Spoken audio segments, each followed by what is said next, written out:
চলতি বছরের অক্টোবরে বাংলাদেশ এবং আফগানিস্তানের মধ্যকার টি-20 সিরিজের আয়োজনের আলোচনা চলছে। এর আগে একাধিকবার চেষ্টা করেও টি-20 সিরিজ আয়োজন করতে ব্যর্থ হয়েছিল দুই দেশের বোর্ড। এইবার আবারও একবার শুরু হয়েছে চেষ্টা। ভারতে অনুষ্ঠিত 2026 টি-20 বিশ্বকাপ প্রস্তুতি হিসেবে 3 ম্যাচে টি-20 সিরিজ আয়োজনের চেষ্টা করছে বাংলাদেশ ক্রিকেট বোর্ড, বিসিবি এবং আফগানিস্তান ক্রিকেট বোর্ড এসিবি। এমন খবর প্রকাশ করেছে ক্রিকবাজ। এক বিসিবি কর্মকর্তা ক্রিকবাজকে জানিয়েছেন, আমরা ইতিমধ্যে এসিবির সাথে আলোচনা শুরু করেছি, যা সিরিজটির আগে স্থগিত করা হয়েছিল তা নিয়ে।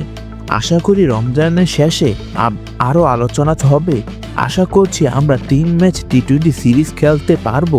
2026 টি-20 বিশ্বকাপের পরিকল্পনা মাথায় রেখে এক এসিবি কর্মকর্তা ক্রিকবাজকে জানিয়েছেন, যদি আপনি এফটিপির দিকে তাকান তাহলে এখানে কিছু একটা থাকতে হবে সেখানে, এবং আমরা আলোচনা চালিয়ে যাচ্ছি দিনক্ষণ চূড়ান্ত করার ব্যাপারে।